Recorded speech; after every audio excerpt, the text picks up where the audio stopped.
ខ្ញុំបាទថាសវុតសូមថ្វាយបង្គំចំពោះព្រះសង្ឃការៈបងប្អូនជនរួមជាអស់ជាទីគោរពនឹករលឹកបាទថ្ងៃនេះជាព្រឹកថ្ងៃសៅរ៍ទី18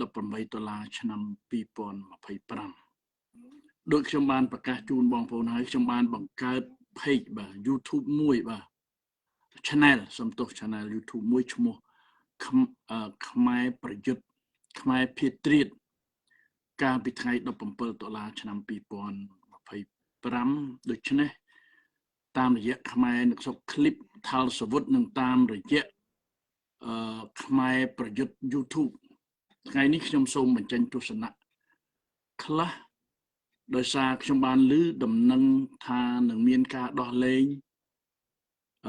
យុទ្ធជនខ្មែរយើងដែលជាចំណាប់ខ្មាំងរបស់កងទ័ពថៃតែចំពោះខ្ញុំបើបងប្អូនទាំងនោះមិនទាន់មានវត្តមាននៅក្នុងប្រទេសយើងទេខ្ញុំមិនទាន់ជឿទេ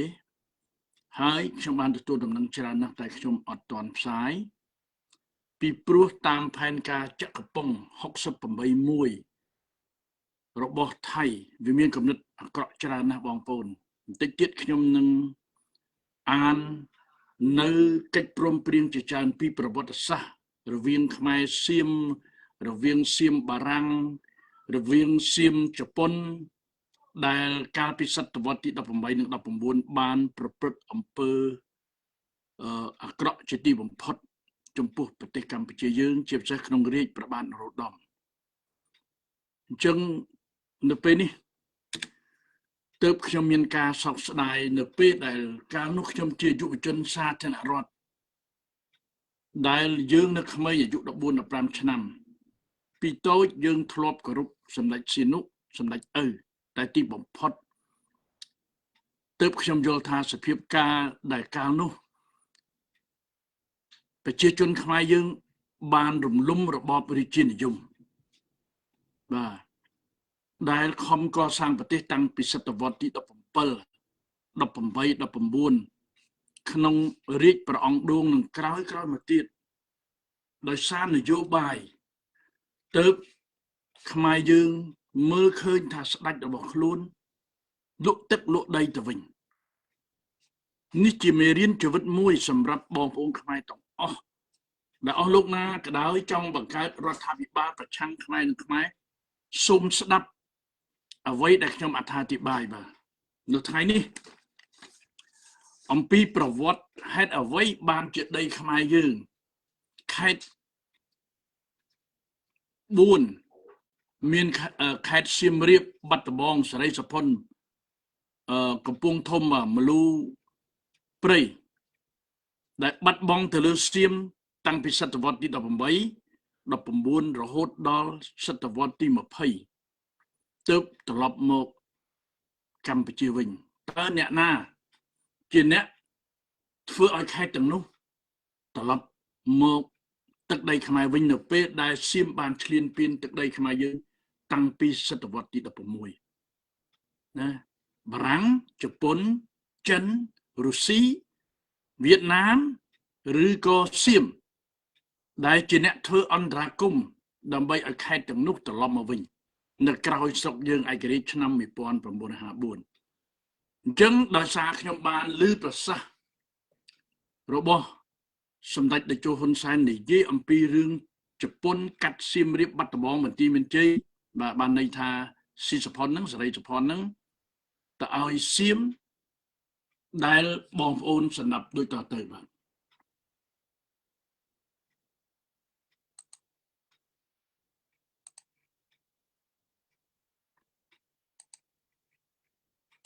រឿងនេះវាសំញ៉ាំណាស់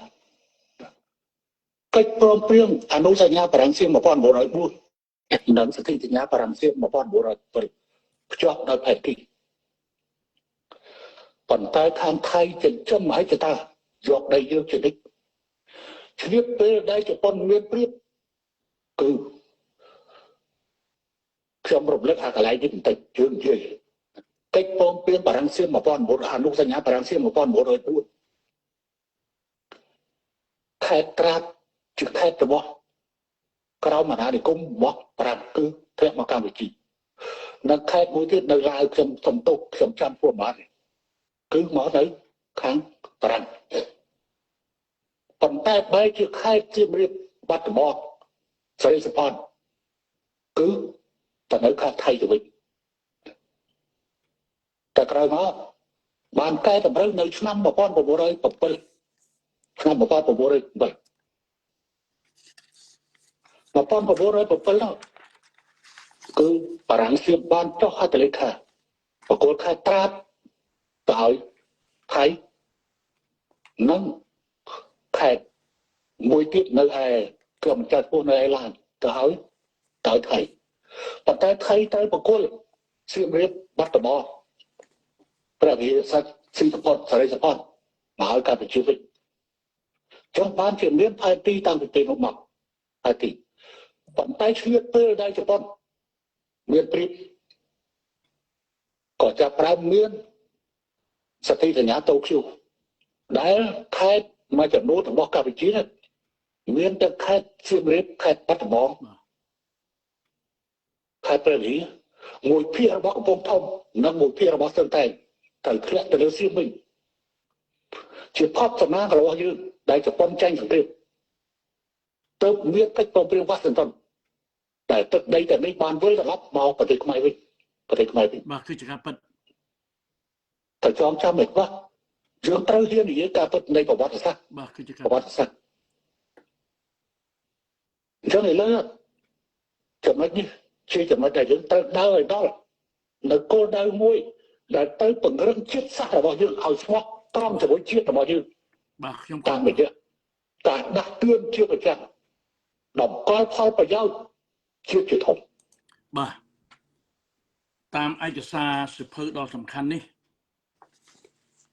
ខ្ញុំសូមជម្រាបជូនបងប្អូនថានៅសតវត្សទី18បារាំងបានចូលមកធ្វើអាណានិគមមុនគេនៅប្រទេសសៀមបងប្អូន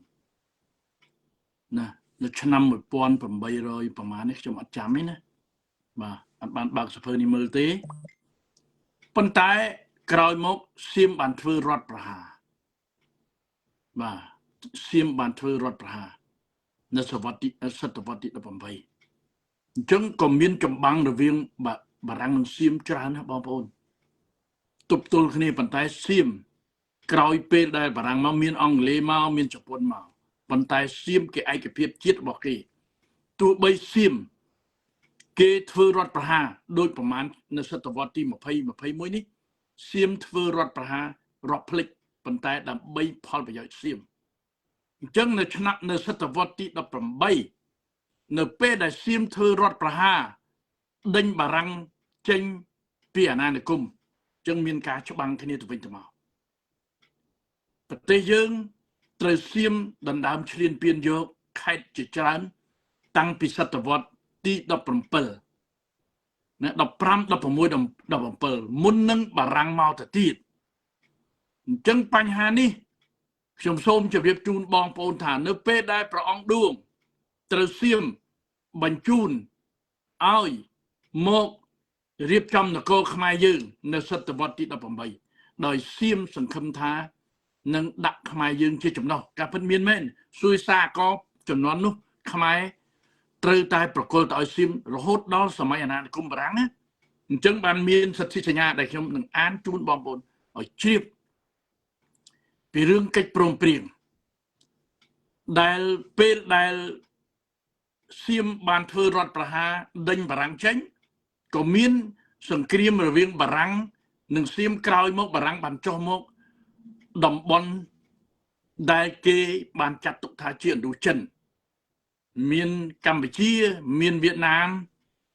ភាគខាងត្បូងដែលឥឡូវហ្នឹងខ្ញុំនិយាយឥឡូវហ្នឹងមានឡាវទើបបង្កើតជាសហព័ន្ធឥណ្ឌូចិននៅសតវត្សចុងសតវត្សទី18អញ្ចឹងទឹកដីខ្មែរយើងបានបាត់បង់តាំងពីសតវត្សទី16ម្លេះពេលដែលបារាំងមកបារាំងអត់បានដឹងខេត្តណាបាត់បង់ទេដឹងតែខេត្តប្រមាណមានសៀមរាប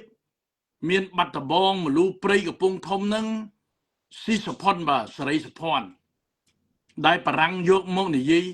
នៅចុងសតវត្សទី18និងដើមសតវត្សទី19គឺឆ្នាំ1904និង1907ឥឡូវនេះខ្ញុំសូមអានក្នុងសភៅនេះសំខាន់ណាស់បងប្អូន សន្ធិសញ្ញាឆ្នាំ1863រវាងព្រះបាទនរោត្តមនិងឧត្តមនាវីដឺឡាក្រុងដេក្រុងដេដែលជា governor ជាចៅហ្វាយទី1នៃកូសាំងស៊ីនការនោះទឹកដីព្រៃនគរភូមិភាគដែលគេថាជាណាងត្បូងគឺគេហៅថាកូសាំងស៊ីនសន្ធិសញ្ញាព្រះបាទនរោត្តមទទួលកំពីប្រតិភូកតូរ៉ាពីបារាំងបានន័យថាពេលនោះឆ្នាំ1863មានសន្ធិសញ្ញាមួយរវាងព្រះបាទនរោត្តមនិងបារាំងសន្ធិសញ្ញាឆ្នាំ1867បានធ្វើឡើងដោយលួចលាក់រវាងបារាំងនិងសៀមតាមសន្ធិសញ្ញានេះសៀមឈប់ទាសួយសារអកពីខ្មែរប៉ុន្តែត្រូវដូរជាមួយនឹងខេត្តបាត់ដំបងសៀមរាបអង្គរក៏ត្រូវបានសៀមដែរស៊ីសផុនទន្លេរពៅនិងមលូព្រៃត្រូវឲ្យទៅសៀមដល់ពេលលួងនរោត្តមបានដឹងឌូដាក្រុងដេចរចាពីសៀមវិញតែសៀមអត់ព្រមទេបងប្អូនណាដែលពេលដែលបារាំងនិងសៀមលួចធ្វើសន្ធិសញ្ញាមួយនៅឆ្នាំ1867ប្រគល់ខេត្តទាំងឡាយដែលខ្ញុំនិយាយមិញហ្នឹងទៅឲ្យសៀមលួចលាក់តែព្រះបាទនរោត្តមបានដឹងបានទៅនិយាយជាមួយ governor ចៅហ្វាយរដ្ឋនៃដែនដីកូសាំងស៊ីនហ្នឹងឈ្មោះដឺឡាក្រុងដេហ្នឹងតែសៀមអត់ព្រមទេបងប្អូនសៀមអត់ព្រមទេណាប៉ុន្តែវាសុកចិត្ត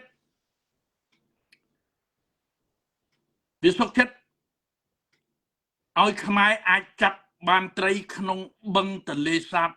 បានដូចសៀមបានន័យថានៅឆ្នាំ1867ហ្នឹងបារាំងលួចខុបខិតគ្នាចរចាជាមួយសៀមប្រគល់ខេត្តទាំង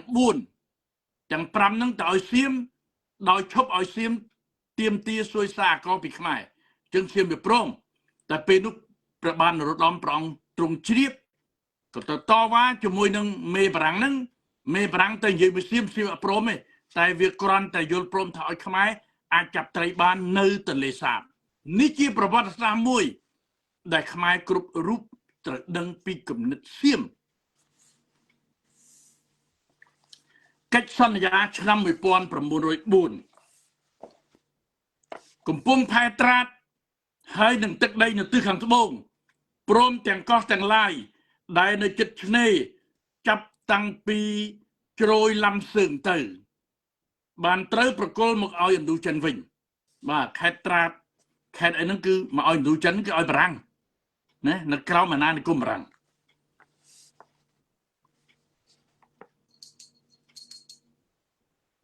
ខេត្តមលូព្រៃទន្លេរពៅទើបបានមកឥណ្ឌូចិនវិញតាមរយៈកិច្ចសន្យាឆ្នាំ1902ឃើញទេខេត្តមលូព្រៃហ្នឹងគឺតាមមើលទៅទន្លេរពៅហ្នឹងប្រកាសជាកំពង់ធំឯងបងប្អូនអញ្ចឹងបាននៅកាលនោះសៀមរាបអង្គរវត្តសេរីសុផាន់អីនៅសៀមនៅឡើយណាកិច្ចសន្យា1904កំពង់ផែត្រាតហ្នឹងត្រឡប់មកឥណ្ឌូចិនបានន័យថាបារាំងកាន់កាប់វិញឃើញទេអាហ្នឹង1904កិច្ចសន្យាឆ្នាំ1907តាមកិច្ចសន្យានេះខេត្តសៀមរាបបាត់ដំបងនិងស៊ីសុផុនបានត្រឡប់មកខ្មែរវិញដោយដូរជាមួយនឹងទឹកដីសៀមគឺដានសៃត្រាតនិងកោះទាំងឡាយនៅខាងត្បូងជ្រោយឡំសើងកិច្ចព្រមព្រៀងសន្តិភាពឆ្នាំ1941រវាងបារាំងនិងថៃសៀមបានដូរឈ្មោះទៅជាថៃចាប់តាំងពីឆ្នាំ1939មកបានធ្វើឲ្យខ្មែរបាត់បង់ជាលើកទី2នៅខេត្តស៊ីសុផុនបាត់ដំបងសឹងត្រែងកំពង់ធំនិងសៀមរាបលើកលែងតែបរិវេណអង្គរឃើញទេបានន័យថាក្នុងសម័យអាណានិគមបារាំងទឹកដីខេត្តទាំងឡាយដែលខ្ញុំនិយាយមិញបាត់2ដងទៅលើសៀមបានន័យថាពេលដែលបារាំងមកធ្វើអាណានិគម នៅប្រទេសសៀមប្រទេសនគរខ្មែរយើងឡាវក្តីភូមិភាគខាងត្បូងវៀតណាមក្តីបារាំងអត់ខលទេបារាំងបង្កើតទឹកដីមួយកូសាំងស៊ីនហើយទាញយកទឹកដីថៃសៀមទាញយកទឹកដីខ្មែរនិងព្រៃនគរយកមកដាក់ជាកូសាំងស៊ីនដែលកាលនោះមិនទាន់តាក់ទងដល់ប្រទេសឡាវទេបងប្អូនណាឲ្យជ្រាបអញ្ចឹងបានន័យថាបារាំងមានកំហុសមួយយ៉ាងធ្ងន់ក្នុងការប្រគល់ទឹកដីខេត្តទាំង4ទាំង5ទៅឲ្យសៀមដែលទឹកដីខ្មែរយើងបាត់បង់មុននឹងបារាំងមកប្រហែលជិត20ខេត្តអញ្ចឹងសរុបរួមនៅមុនឆ្នាំ1907ទឹកដីខ្មែរយើងមានសៀមរាបកំពង់ធំមលូព្រៃកំពង់ទលេរពៅកំពង់ធំស្ទឹងត្រែងត្រូវបាត់បង់ទៅលើសៀមម្ដងឬ2 ដងអញ្ចឹងហើយបានជាប្រជាជននៅតំបន់ខាងនោះសំដីរដើនដោយកូនខ្មែរយើងមករស់នៅអាមេរិកចឹងពេលនិយាយភាសាខ្មែររដើនដោយបងប្អូនកម្ពុជាក្រោមនៅតំបន់ព្រៃនគរណាតំបន់ភូមិភាគ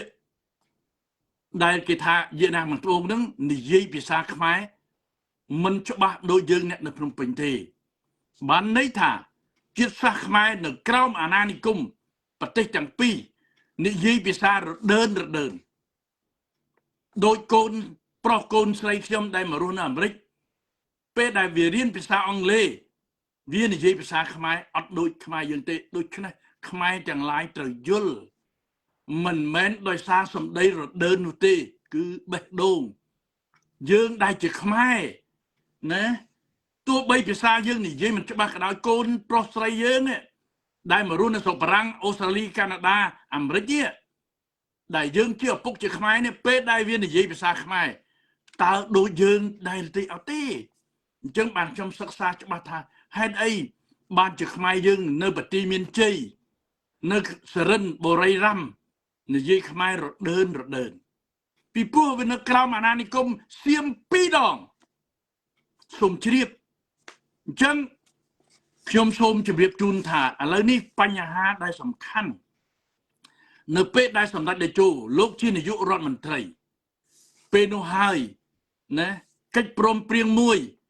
MOU ដែលខ្មែរនិងថៃបានអនុម័តយកផែនទី 200,000 មាត្រដ្ឋាន 200,000 នៃផែនទីនៅឆ្នាំ 1907 ព្រោះរឿងផែនទីទៅតែសតវត្សទី18មុនហ្នឹងតំណាងរាស្ត្របារាំងម្នាក់បានគូផែនទីចឹងផែនទីដែលយើងបានរួមគ្នានៅ MOU ឆ្នាំ2000និង2001គឺមាត្រដ្ឋាន 200,000 ដែលប្រជាជនថៃសពថ្ងៃវាមិនយល់ពីប្រវត្តិសាស្ត្រវាចង់ឲ្យលុប MOU នឹងចេញឃើញទេហើយឥឡូវរឿងទឹកដីបញ្ហានៅព្រៃច័ន្ទណាអូ3ជាន់ស្រុកអូជ្រៅខេត្តបន្ទាយមានជ័យគឺបញ្ហាមាត្រដ្ឋានដែលថៃវាចង់យក150,000តែតាមសន្ធិសញ្ញានឹងការព្រមព្រៀងគ្នា MOU នៅឆ្នាំ2001គឺមាត្រដ្ឋាន 200,000 ចឹងហើយបានជាសៀមឬថៃសពថ្ងៃវាប្រើផែនការយុទ្ធសាស្ត្រមួយគឺចក្រពង68មួយជាផែនការក្រឡាចត្រង្គដើម្បីពុះចែកទឹកដីយើងតាមបណ្ដាលួសបើសិនជាត្រូវចរចាគ្នាវាចំណេញណានេះជាផែនការរបស់វាប៉ុន្តែបងប្អូនដឹងស្រាប់ហើយប្រទេសកម្ពុជាយើងមានការបែកបាក់គ្នា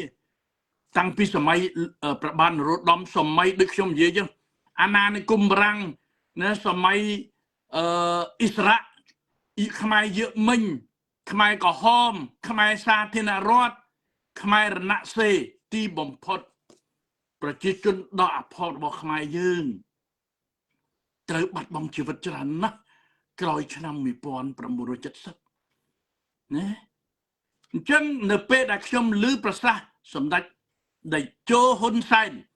លោកមានប្រសាសន៍អំពីរឿងប្រវត្តិសាស្ត្របានន័យថាលោកដឹងកាលណាលោកនិយាយអំពីប្រវត្តិសាស្ត្រឆ្នាំ1904 1907បានន័យថាលោកដឹងសត្រូវលោកច្បាស់ណាស់ដោយសម្ដេចស៊ីនុចឹងសម្ដេចស៊ីនុលោកបានដឹងពីសត្រូវរបស់លោកច្បាស់ណាស់តែទីបំផុតដោយសារបញ្ញវន្តខ្មែរខ្លះដែលទៅរៀននៅស្រុកបារាំងចង់បានរបបសាធារណរដ្ឋមួយ ណាដោយក្រុមលោកសឹងមកថាញ់នៅឆ្នាំ1949ពេលនោះដោយសារអាមេរិកកាំងមានការព្រួយបារម្ភអំពីឥទ្ធិពលចិនហើយឆ្នាំ1949ម៉ៅសេតុងបានប្រកាសប្រទេសចិនជាសាធារណរដ្ឋប្រជាមានិតចិនកុម្មុយនីសហើយពេលនោះសង្គ្រាមកូរ៉េខាងជើងខាងត្បូងបានកើតមានឡើងអញ្ចឹងអាមេរិកកាំងជាពិសេស CIA មានការព្រួយបារម្ភទើបសម្ដៅមកប្រទេសកម្ពុជាយើងនៅពេលដែលកាលនោះប្រទេសកម្ពុជាយើងស្ថិតនៅក្រោមអាណានិគមបារាំងហើយនៅពេលដែលជប៉ុនធ្វើសង្គ្រាមលោកទី2ក្នុងចន្លោះឆ្នាំ1935ដល់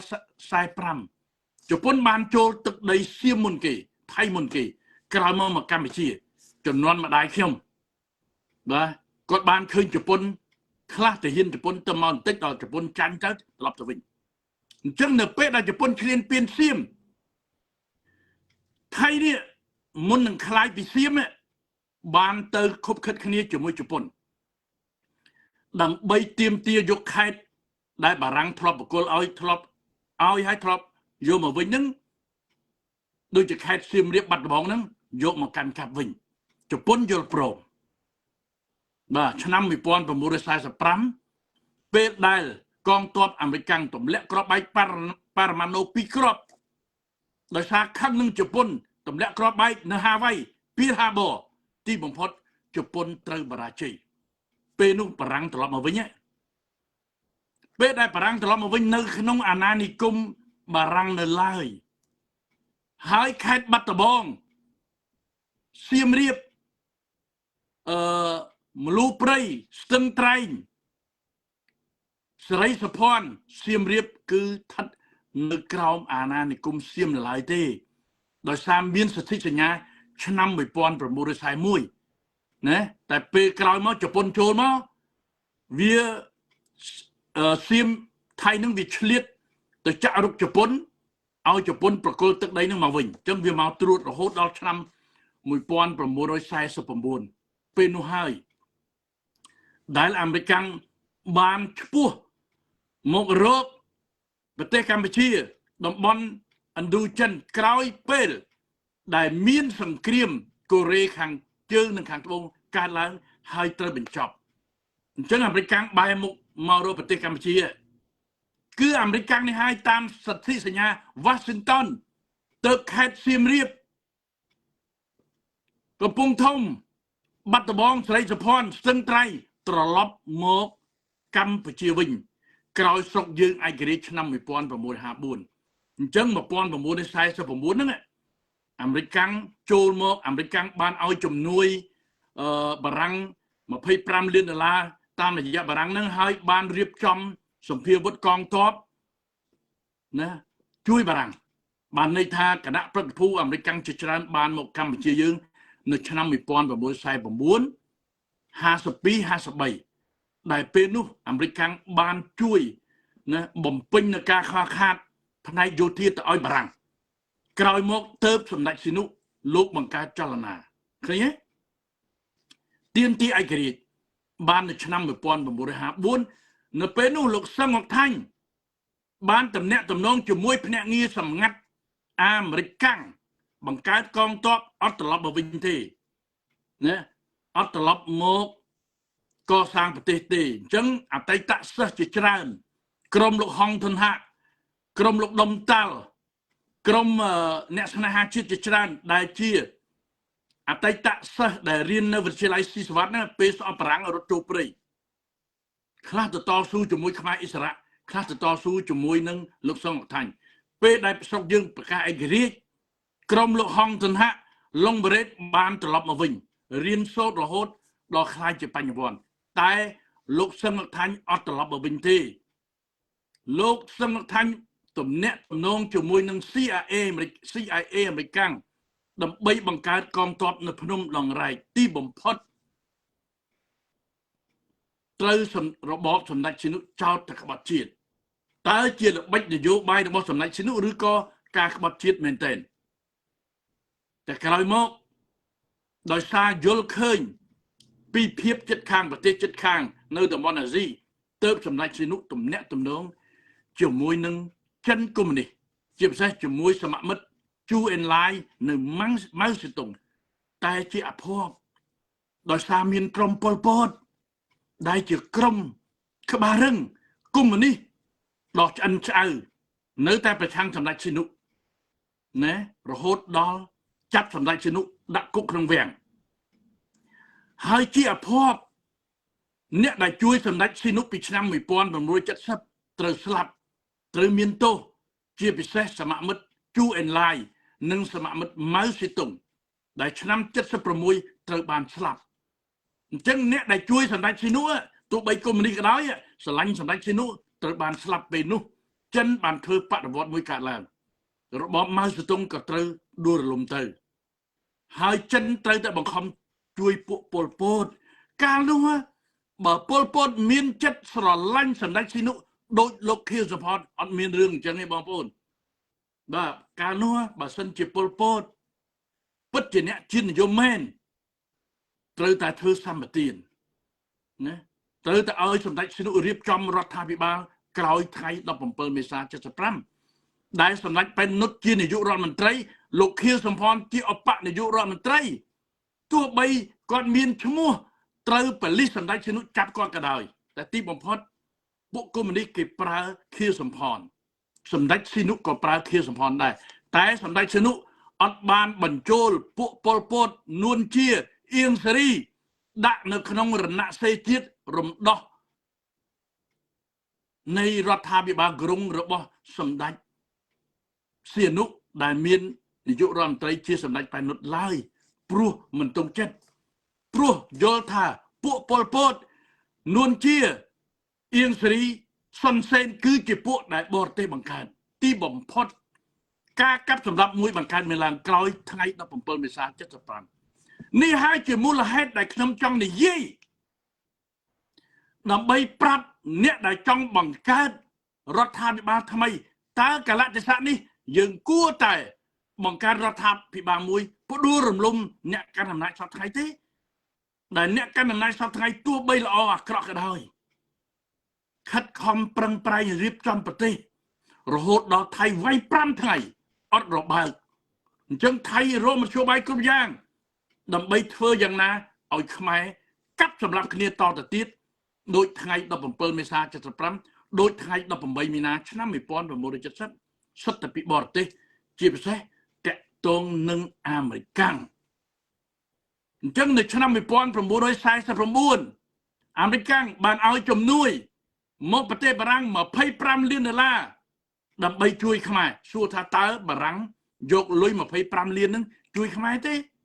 ពេលនោះគណៈប្រតិភូអាមេរិកចុះមកច្រើនណាស់ពីឆ្នាំ1949រហូតដល់52 53មុនស្រុកយើងឯករាជ្យ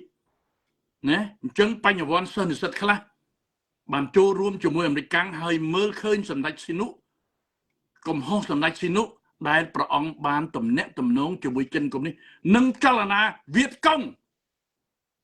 ទីបំផុតថ្ងៃ18មីនាឆ្នាំ1970បានកាត់មានឡើងគេចង់បានរបបមួយដែលស្អាតស្អំតែទីបំផុតអត់បានគេចង់វាយការឈ្លានពានរបស់សត្រូវតែត្រូវបរាជ័យនៅឆ្នាំ1975នេះហើយដែលខ្ញុំនិយាយដែលខ្ញុំសុខចិត្តនិយាយខ្ញុំសុខចិត្តគ្រប់គ្រងសម្ដេចតេជោហ៊ុនសែនដោយសារខ្ញុំបានស្ដាប់ឮសម្ដីលោកនិយាយជាមួយខ្ញុំច្បាស់ណាស់ពីគំនិតជាតិនិយមរបស់លោកដែលអស់លោកខ្លះបានដឹងអស់លោកខ្លះបែរជាចោទថាខ្ញុំលក់ខួរលក់ក្បាលលក់ជាតិអាយ៉ងអ្នកនេះអាយ៉ងអ្នកនោះខ្ញុំអត់មានអាយ៉ងអ្នកណាទេ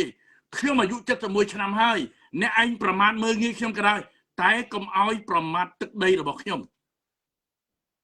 អ្វីដែលខ្ញុំគាំទ្រសម្ដេចតេជោហ៊ុនសែនពីព្រោះ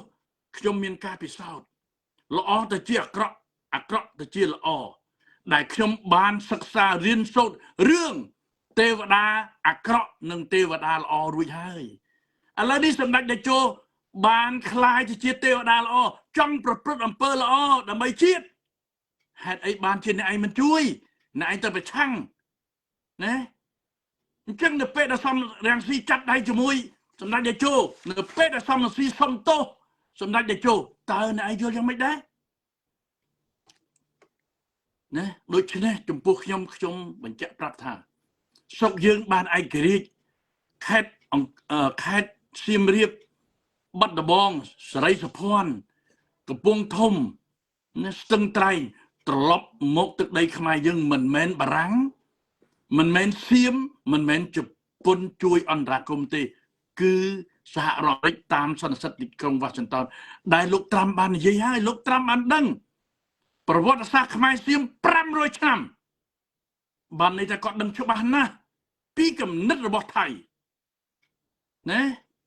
អញ្ចឹងខ្ញុំសូមចាក់សម្លេងមួយទៀតបាទហើយเราពលរឿងពេលចោលចោលនៅឯប្រកែហើយទីចោលនៅមុខហើយទីចោល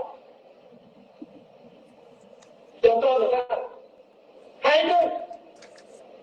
ហើយទីមកមិនហើយទីតែអន្តរជាតិព្រោះថាហើយចូលមុខ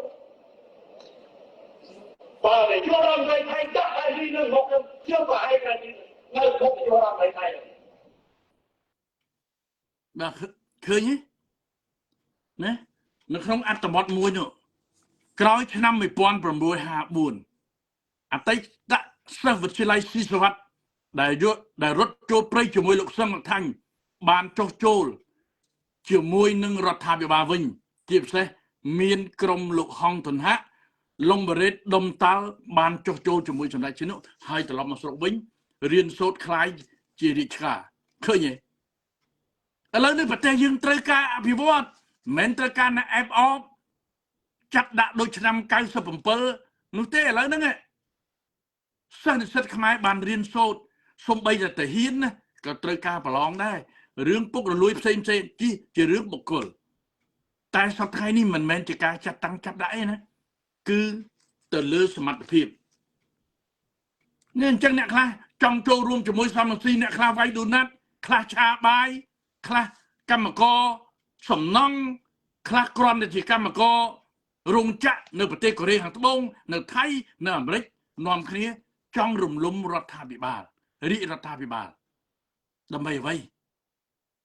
ណាធម្មតាទេសង្គមខ្មែរយើងតាំងពីសម័យប្របាទនរោត្តម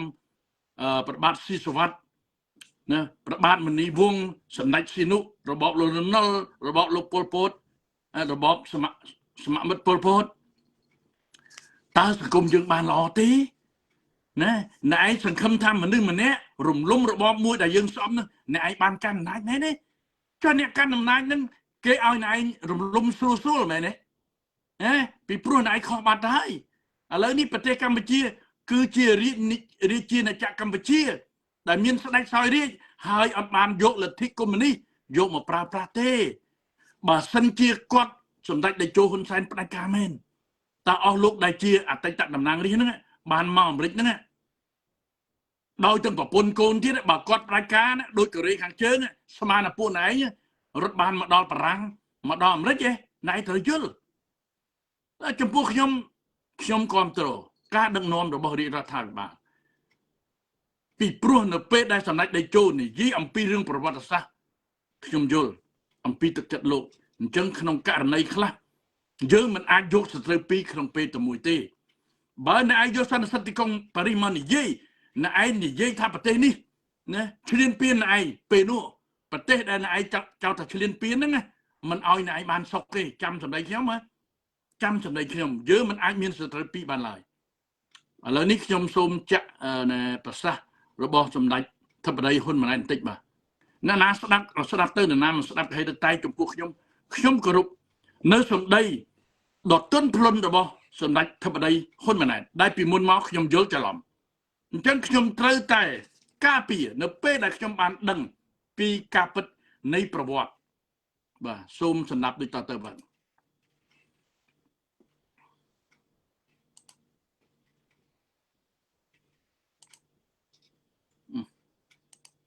រួមជាតិជាទីស្រឡាញ់ទូលព្រះបង្គំខ្ញុំបកណាខ្ញុំសូមសម្ដែងនៅការកោតសរសើរនិងថ្លែងអំណរគុណជាថ្មីម្ដងទៀតចំពោះស្មារតីស្រឡាញ់ជាតិមាតុភូមិនិងសាមគ្គីជាតិខ្ពស់របស់បងប្អូនជនរួមជាតិគ្រប់រូបដែលបានរួមចំណែកទាំងកម្លាំងកាយចិត្តនិងការលះបង់សម្ភារៈថវិកា និងពេលវេលានៅក្នុងសកម្មភាពនៃការការពារជាតិមាតុភូមិនិងការដោះស្រាយជីវភាពរស់នៅរបស់បងប្អូនភាគសឹកនៅតាមព្រំដែននៅក្នុងកលៈទេសៈដែលសភាពការនៅព្រំដែនមានការវិវត្តប្រែប្រួលឆាប់រហ័សទូព្រះបង្គំខ្ញុំប្រកាសណាខ្ញុំសូមអំពាវនាវដល់បងប្អូនជនរួមជាតិទាំងអស់បន្តរួមកម្លាំងសាមគ្គីជាតិជាធ្លុងមួយដើម្បីពុះពៀបម្រើនឹងការពារជាតិមាតុភូមិប្រកបដោយភាពមុខមុតនិងភក្ដីភាពបំផុតនៅក្រោមម្លប់ដ៏សែនត្រជាក់របស់អង្គព្រះមហាក្សត្ររាជរដ្ឋាភិបាលបាននឹងកំពុងខិតខំស្វែងរកដំណោះស្រាយបញ្ហាតាមរយៈការប្រើប្រាស់មធ្យោបាយដោយសន្តិវិធីយន្តការការទូតនិងច្បាប់អន្តរជាតិជនរួមជាតិជាទីស្រឡាញ់ បាទខ្ញុំគ្រប់គ្រងភាសារបស់គាត់បាទ សូមសម្ដេចកោតសរសើរនិងថ្លែងអំណរគុណ មើលស្ដាប់មនុស្សសម្ដីដែលស្លូតបូតបែបនេះតើអ្នកឯងមានគំនិតចង់សម្រាប់អ្នកហ្នឹងយ៉ាងម៉េចចង់កំទេចអ្នកហ្នឹងយ៉ាងម៉េចហើយស្មានគេនៅស្ងៀមឲ្យអ្នកឯងកំទេចទេចាំឥឡូវនេះសូមបងប្អូនស្ដាប់សម្ដីរបស់មន្ត្រីជាន់ខ្ពស់របស់ថៃមួយរូបហើយខ្ញុំនឹងបញ្ចប់បងប្អូននេះ แยกกันตอนวัยเด็กกว่าจะเรียกเขาพ่อนี่ใช้เวลาเนิ่นนานนะครับนั่นคือผลของสงครามแต่แตกต่างจากนะครับจากคุณทักษิณหรือแม้กระทั่งคุณลุงยิ่งเขาวางแผนจะปั้นคุณมาเนี่ยนะครับส่งไปเรียนในร้อยเวทพอยต์และศึกษาทุกเรื่องราวจนกระทั่งรับราชการเป็นผู้บัญชาการฐานบกนะจึงส่งไม้ให้เป็นนายกต่อแล้วเขาก็อยู่ค้ำบัลลังก์ให้ซึ่งแตกต่างไปจากคุณลุงยิ่งคุณลุงยิ่งเธอจบรัฐศาสตร์จุฬาถ้าเธอวางแผนจะเป็นผู้ปกครองต้องเป็นเรื่องบริหารประเทศแต่เธอไปเรียนเรื่องการโรงแรมไม่ใช่ว่าเรียนการโรงแรมไม่ดีแต่ว่าไอ้เรื่องจะมาเป็นผู้บริหารประเทศมันไม่ใช่วางกันอย่างนี้ซึ่งจะแตกต่างไปจากสมเด็จฮุนเซนกับคุณมาเน็ตระหว่างคุณทักษิณกับคุณนุ้งยิงเห็นไหมทีนี้เนี่ยพอเรื่องเกิดสถานการณ์ฝั่งกัมพูชาเนี่ยนะครับเขามีฝ่ายค้านที่สุดโต่งถ้าสมเด็จฮุนเซนคุณมาเน็ตชาตินิยม100นะครับฝ่ายค้านกัมพูชาก็ไป500เลยนะครับคือสมรังสีก็จะจิ้มอยู่นั่นระหว่างความสัมพันธ์ระหว่างสมเด็จฮุนเซนกับคุณทักษิณ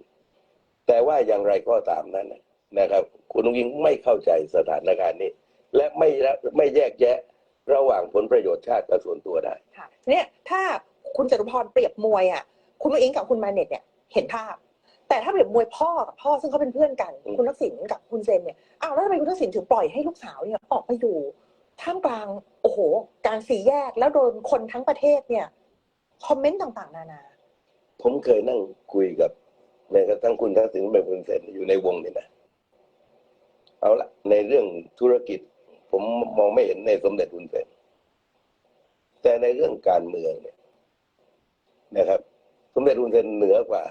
คุณทักษิณหลายขุมเลยฟังแล้วไม่น่าเชื่อคือผมเป็นคนช่างสังเกตนะครับการอ่านสถานการณ์ในประเทศไทยเสียด้วยซ้ำนั่งไปเนี่ยเขารู้สถานการณ์การข่าวในประเทศไทยนะครับและอ่านในแต่ละเรื่องเนี่ยสมเด็จฮุนเซนอ่านถูกนะผลลัพธ์ภายหลังนะคุณทักษิณอ่านผิดนะไม่น่าเชื่อถ้าใครไม่เคยเห็นแต่ผมนั่งกลางวงคนเหล่านี้จนกระทั่งเห็นถึงความสัมพันธ์แล้วผมก็เหมือนกันผมก็หลักการเดียวก็คือหมายความว่าเรื่องส่วนตัวก็เรื่องส่วนตัวเรื่องបាទនេះជារឿងពិតដែលមន្ត្រីជាន់ខ្ពស់ថៃបាននិយាយពីលក្ខណៈរបស់សម្ដេចតេជោហ៊ុនសែននិងថាក់សិនកូនថាក់សិនទៅរៀនខាងសន្តាគារត្រឡប់មកវិញកាន់កាប់ប្រទេសចំណែកឯសម្ដេចធិបតីហ៊ុនម៉ាណែតជានីតិហ៊ានសកម្មនៅ West Point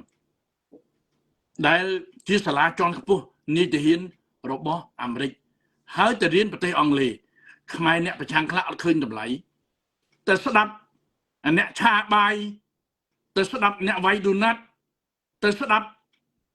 អ្នកដែលទាត់ខ្យល់ទៅវិញខ្ញុំអត់គ្រប់គ្រងណែទេខ្ញុំមើលសមត្ថភាពព្រោះឥឡូវនេះបើប្រៀបធៀបពីសមត្ថភាពពេលវេលានិងការចេះដឹងយុវជនបញ្ញវន្តខ្មែរទាំងយុវតីទាំងយុវជននៅប្រទេសកម្ពុជាយើងមានតម្លៃប្រជាខ្ពង់ខ្ពស់ណាស់បងប្អូនយើងជាចាស់ទុំយើងត្រូវជួយយើងបង្ហាត់បង្រៀនអំពីប្រវត្តិសាស្ត្រឲ្យក្មេងទាំងនោះដឹងស្រឡាញ់ជាតិយើងកុំចង់ថាចាស់ហើយចង់ទៅកាន់ធ្វើនាយករដ្ឋមន្ត្រីដេញណែឯងកំចាន់ណែឯងផ្ដាច់ការតកូលនេះតកូលនោះសួរថាគេឲ្យណែឯងឈ្នះទេមើលអ្នកធ្វើបរិវត្តប្រឆាំងនៅប្រទេសវេណា វានៅសេអាឡាឈ្នះទេសម្ដេចដាឡៃឡាម៉ានៅប្រទេសទីបេឈ្នះទេអ្នកស្រីសានស៊ូជីឈ្នះទេជាពិសេសប្រទេសទីបេអញ្ចឹងក្នុងកលៈទេសៈនេះយើងត្រូវការរួមសាមគ្គីគ្នាបើអ្នកឯងចង់ផ្សះផ្សាជាតិអ្នកឯងត្រូវតែមាន credit ល្អជួយនៅពេលដែលថៃកំពុងតែឈ្លានពានកម្ពុជាអ្នកឯងត្រូវថ្កោលទោសអ្វីដែលថៃធ្វើមិនមែនទៅស្ដាប់សារព័ត៌មានថៃទៅកាន់ជើងថៃហើយបែរជាមើលមកខ្មែរឯងជាសត្រូវទៅវិញទេនោះទេណាអញ្ចឹងចំពោះខ្ញុំគ្រប់គ្រងការបកប្រែមិញនេះអ្នកដឹកនាំជាន់ខ្ពស់ថៃបាននិយាយអំពីរឿងសម្ដេចហ៊ុនសែនប្រៀបធៀបគ្នារវាងថាក់សិនបាទនេះឥឡូវខ្ញុំចាក់ម្ដងទៀតបាទនេះណាហ៊ុនម៉ាណែតបានជួបគាត់ជាលើកដំបូងក្រោយមកគាត់ប្រឡែងខ្លួនបាទនេះឃើញហ៎បាទថៃគេចេះបងប្អូនលោកស្អីឈ្មោះអីលោកនេះ กว่าจะเรียกเขาพ่อนี่ใช้เวลาเนิ่นนานนะครับนั่นคือผลของสงครามแต่แตกต่างจากนะครับจากคุณทักษิณหรือแม้กระทั่งคุณนุ้งยิ่งเขาวางแผนจะปั้นหุ่นมาเนี่ยเวทพอยและศึกษาทุกเรื่องราวจนกระทั่งรับราชการเป็นผู้บัญชาการฐานบกนะจึงส่งไม้ให้เป็นนายกต่อแล้วเขาก็อยู่ค้ำบัลลังก์ខ្ញុំសូមបញ្ចប់ហើយអរគុណណាស់ចំពោះបងប្អូនដែលតាមដានការ live របស់ខ្ញុំជាពិសេសខ្ញុំនឹងបញ្ជូនទៅ channel YouTube របស់ខ្ញុំខ្មែរភាគត្រៀតខ្មែរប្រយុទ្ធ channel ដែលខ្ញុំទើបតែបង្កើតម្សិលមិញថ្ងៃ17ដុល្លារឆ្នាំ2025ហើយតាមរយៈព័ត៌មានខ្មែរនឹកស្រុកខ្ញុំនៅតែបញ្ចេញទស្សនៈខ្លីវែងទៅតាមអ្វីដែលខ្ញុំបានជួបហើយខ្ញុំនឹងសិក្សាឲ្យច្បាស់តែខ្ញុំសូមបញ្ជាក់ថាខ្ញុំគាំទ្រនយោបាយរបស់សម្ដេចតេជោហ៊ុនសែនដែលដឹកនាំដោយសម្ដេចធិបតីហ៊ុនម៉ាណែតនៅក្រោមអង្គព្រះមហាក្សត្រដែលប្រទេសកម្ពុជាជារាជអាណាចក្រព្រះរាជាណាចក្រកម្ពុជាអញ្ចឹងអ្នកណាចង់បង្កើតរបបសាធារណរដ្ឋាភិបាលថ្មីខ្ញុំអត់គាំទ្រទេអរគុណបាទជម្រាបលា